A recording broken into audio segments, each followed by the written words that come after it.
अस्सलाम वालेकुम अजीज़ नाज़रीन हज़रात, आप तमाम का नवाज़ उर्दू यूट्यूब चैनल में इस्तकबाल है। नवाज़ उर्दू यूट्यूब चैनल की जानिब से उर्दू मीडियम के तलबा के लिए वीडियो बनाए जाते हैं। तो आज का हमारा ये वीडियो 7वीं जमात के 24वां सबक भारत के पड़ोसी भारत और पड़ोसी ममालिक, इस सबक में निकाले गए LBA के क्वेश्चंस, LBA के जो सवालात हैं उस पर क्या है हम आज बहस करेंगे, जो कर्नाटका TET, सेंट्रल TET और CET के लिए बहुत ही मुफीद है, फ़ायदेमंद है। तो इसको शुरू करने से पहले आपसे गुजारिश है कि हमारे वीडियो को लाइक शेयर सब्सक्राइब करना मत भूलिएगा, जिससे हमें क्या है हिम्मत अफजाई मिलेगी और वीडियो करने के लिए। तो चलिएगा इस सबक में पूछे गए सवाल पर हम आज बहस करेंगे। पहला सवाल, एशिया के बर आज़म के किस हिस्से में भारत वाक़ है? अगर दुनिया का नक्शा देखा जाए तो हमें बआसानी पता चलेगा। हाँ, तो यहाँ पर देखो आपके पास में बर आज़म एशिया का नक्शा निकाला। हालांकि और थोड़े यहाँ पर ममालिक आते हैं, सऊदी अरब वगैरह इस तरह से इस तरफ, और वो तो नहीं है, फिर भी देखिएगा यहाँ पर ये एशिया का नक्शा है। तो ये ऊपर का शुमाल की तरफ जाहिर करता है और नीचे का जनूब की तरफ। ये हिंदुस्तान का नक्शा जो आपके सामने नजर आ रहा है, बर आज़म एशिया में किस सिमत में है? जनूब में है। तो इससे हम बआसानी पहचान सकते हैं कि बर आज़म एशिया में हिंदुस्तान किस सिमत में वाक़या है? वो क्या है? जनूब में वाक़या है। कहाँ है? जनूब में वाक़या है। हाँ। अगला सवाल देखिएगा। अगला सवाल क्या है? दरअसल में से कौन सा भारत का पड़ोसी मुल्क नहीं है? देखिएगा, पड़ोसी ममालिक देखने के लिए क्या है, हम नक्शे को जहन में रखना, क्योंकि अगर नक्शा हमारे जहन में हो तो हम बआसानी उसका जवाब दे सकते हैं। देखिएगा, पड़ोसी ममालिक है श्रीलंका, जापान, नेपाल, चीन। तो देखिएगा चीन है, हाँ, श्रीलंका भी है यहाँ पर, और नेपाल भी यहाँ पर आता है। जापान कहाँ आता है? ये जापान मुल्क है। ये क्या है? जापान है। जापान क्या है? ये तो ये पड़ोसी मुल्क नहीं है। तो कौन सा? एक मिनट, तो जापान क्या है? पड़ोसी मुल्क नहीं है, याद रखिएगा। अगला सवाल, अगला सवाल देखिएगा। शिमला माहिदा किस साल हुआ? देखिएगा, शिमला माहिदा को का थोड़ा तारुफ देख लीजिएगा। शिमला माहिदा ये कब किस लिए हुआ? तो हालांकि शिमला माहिदा कब हुआ? 1900, शिमला माहिदा 1972 में तय किया गया माहिदा हुआ। इस साल 1972 में, याद रखिएगा, 1971 में नहीं, 1972 में हुआ। तो उसके बारे में थोड़ा बहुत जान लीजिएगा। शिमला माहिदा क्या है? शिमला माहिदा ने ये क्या है, 1971 में हिंद पाक पाक और हिंदुस्तान, पाकिस्तान और हिंदुस्तान हिंदुस्तान इन दोनों ममालिक के दरमियान जंग हुई थी। क्या हुई थी? जंग हुई थी। इस जंग की वजह से, जंग को रोकने के लिए शिमला में क्या है, 1972 में शिमला में मीटिंग बुलाई गई, सरबराही मीटिंग। तो उस दौरान हिंदुस्तान के वजीर आजम, ये शिमला माहिदा के दौरान हिंदुस्तान के वजीर आजम कौन थे? इंदिरा गांधी थे।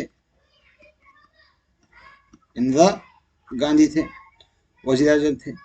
और उन्होंने इस इजलास में शिरकत फरमाकर इस जलसे में क्या है, कश्मीर समेत तमाम बाहमी मसाइल पर अमन मुज़ाकरात करके करके हल करने का फैसला किया गया। हल करने का फैसला किया गया। तो उस वक्त क्या है, ये शिमला माहिदा पेश आए। तो शिमला माहिदा क्या है, माफ कीजिएगा, यहाँ पर क्या है, मैं कुछ 1972 में, माफ कीजिएगा, ये क्या है, 1972 में शिमला में वो जलसा मुनक़द किया गया, सरबराही जलसा। तो उसमें क्या है, इंदिरा गांधी शिरकत फरमाकर क्या है, अमन मुआहदा किया गया। वो क्या है, हिंदुस्तान और पाकिस्तान के दरमियान जो जंग हुई थी। हाँ, ये जंग क्या है, तीसरी जंग कहा जाता है। भारत और पाकिस्तान के दरमियान तीसरी जंग थी। कौन कितनी, थर्ड थर्ड जंग थी, तीसरी जंग। तो इस जंग को खत्म करने के लिए क्या है, ये शिमला मुआहदा किया गया। तो चलो फिर हम अगले सवाल की तरफ बढ़ेंगे। अगला सवाल देखिएगा क्या है। 1999 की कारगिल जंग के दौरान भारत के वजीर आजम कौन थे? 1999 में कारगिल जंग में भारत के वजीर आजम इंदिरा गांधी थे, अटल बिहारी वाजपेयी थे, मनमोहन सिंह थे, हाँ, या राजीव गांधी थे। उस वक्त 1999 में हिंदुस्तान के वजीर आजम अटल बिहारी वाजपेयी थे कारगिल जंग के दौरान।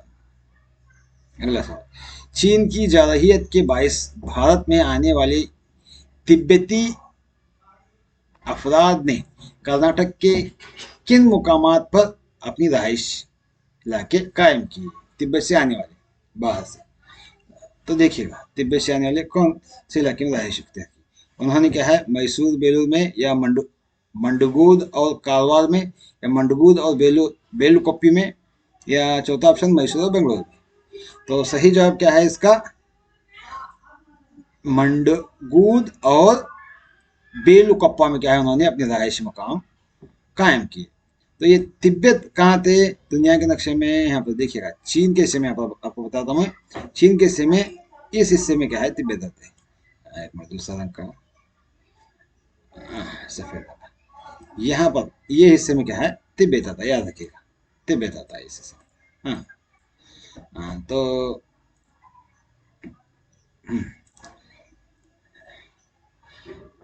अगला सवाल,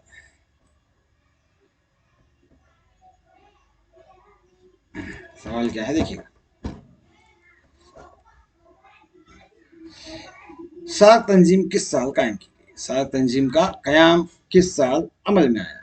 देखिएगा सार्क तंजीम क्या है, एक हिंदुस्तान और उसके चंद पड़ोसी ममालिक मिलकर बनाई गई एक तंजीम है। ये तंजीम 1985 में कायम की गई, 1985 में। मंदिर जजील में से, हाँ अब हम क्या है सार्क के लॉन्ग फॉर्म क्या है और सार्क के बारे में दीगर मालूमात फिर आगे मिलेंगे, थोड़ा देखिएगा। मंदिर जजील में से कौन सा मुल्क सार्क का रुकन नहीं है? देखिएगा सार्क के ममालिक के बारे में कौन सा रुकन नहीं है मुल्क, देखिएगा यहाँ पर आप देख सकते हैं ये सार्क के कुल कितने 8 ममालिक हैं, कितने 8 ममालिक हैं, 8 कंट्रीज हैं। तो ये अफगानिस्तान, पाकिस्तान, इंडिया, नेपाल, भूटान, बांग्लादेश, श्रीलंका, मालदीव्स, 1 2 3 4 5 6 7 8, एक कुल 8 ममालिक क्या है सार्क के मेंबर है। तो यहाँ पर क्या है कौन सा मुल्क नहीं है, चीन नहीं है। देखिए यहाँ पर चीन आता है इस हिस्से में, यहाँ पर क्या है ये चीन का इलाका है, यहाँ पर चीन आता है, हालांकि वो हिंदुस्तान का पड़ोसी मुल्क है, वो भी नहीं है। और एक ये भी ऑप्शन आ सकता है, यहाँ पर क्या है बर्मा, म्यांमार भी बोलते हैं इसे, ये इलाके में बर्मा आता है, वो भी हिंदुस्तान का पड़ोसी मुल्क है, लेकिन वो भी क्या है इसका यानी सार्क का रुकन नहीं है, याद रखिएगा। तो ऑप्शन ऐसे भी आ सकते हैं, दो ऑप्शन देख रहे हैं, सिर्फ एक मुल्क दिया है, दो मुल्क देकर भी आपको इम्तिहान में सवाल डाल सकता है। तो इस लिहाज से इस ऑप्शन के हिसाब से चीन क्या है इसका मेंबर नहीं है, रुकन नहीं है। अगला सवाल, भारत के जनूबी हिस्से में वाक़या जजीरा नुमा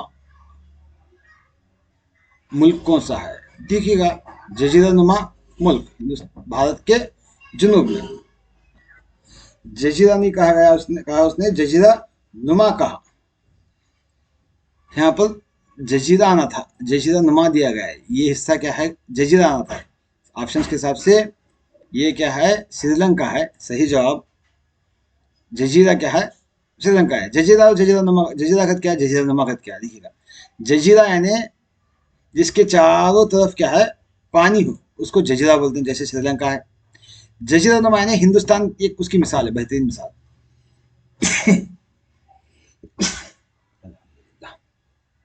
क्या है बेहतरीन मिसाल किसकी, जजीरा नुमा की, है ना, जिसके 3 तरफ पानी हो, यहाँ भी और इस नीचे हिस्से में, ये 3 तरफ पानी और ऊपर क्या है जमीन है, तो ये जजीरा नुमा की मिसाल है हिंदुस्तान।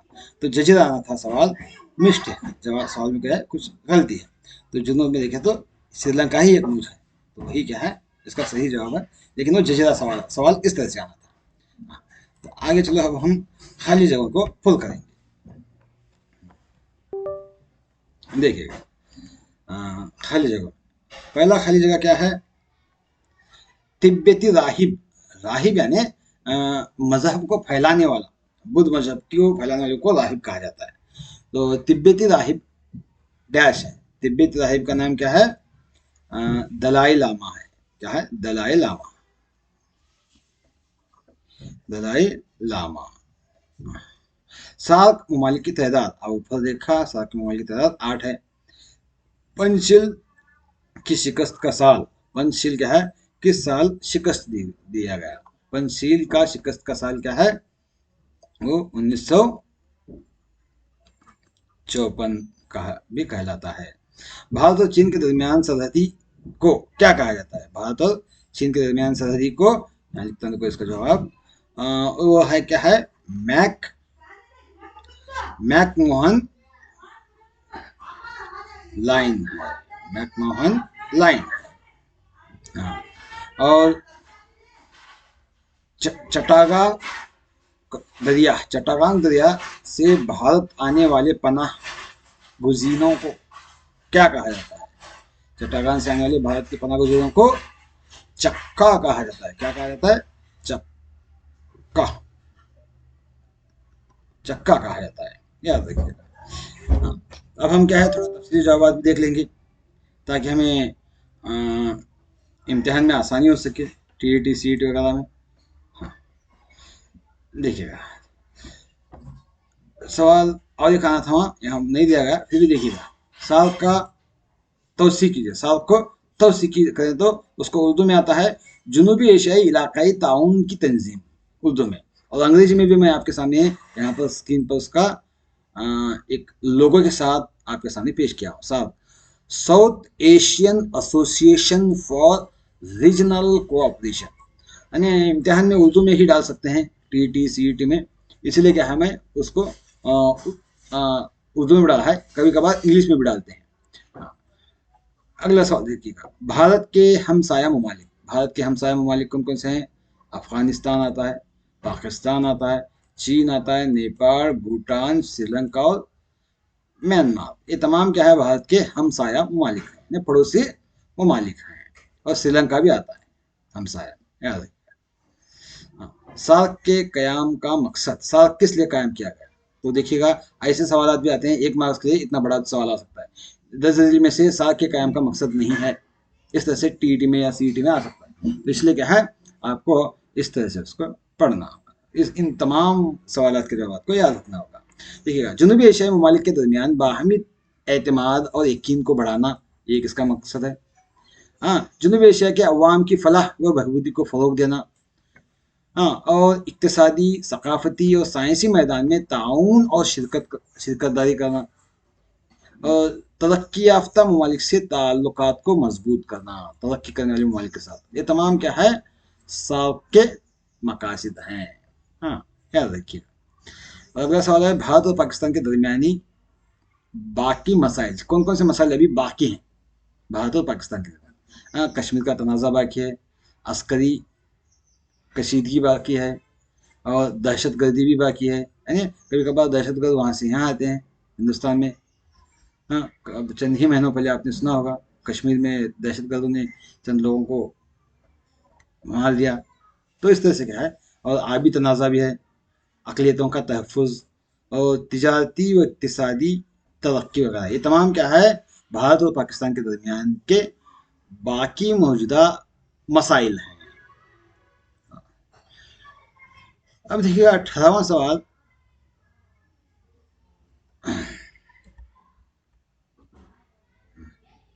सवाल क्या है? सार्क के रुकन ममालिक। सार्क के रुकन ममालिक देखिए, भारत है, पाकिस्तान है, बांग्लादेश है, भूटान है, मालदीव है, नेपाल है, श्रीलंका है, अफगानिस्तान है। 1 2 3 4 5 6 7 8।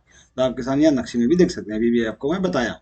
ये क्या है? तमाम भारत और पाकिस्तान है क्या सार्क के रुकन ममालिक हैं, रुकन ममालिक हैं। अब ये याद रखिएगा, ये मालदीव हिंदुस्तान के जनूब में आता है, मालदीव। हाँ, मालदीव भी एक अलग मुल्क है, याद रखिएगा।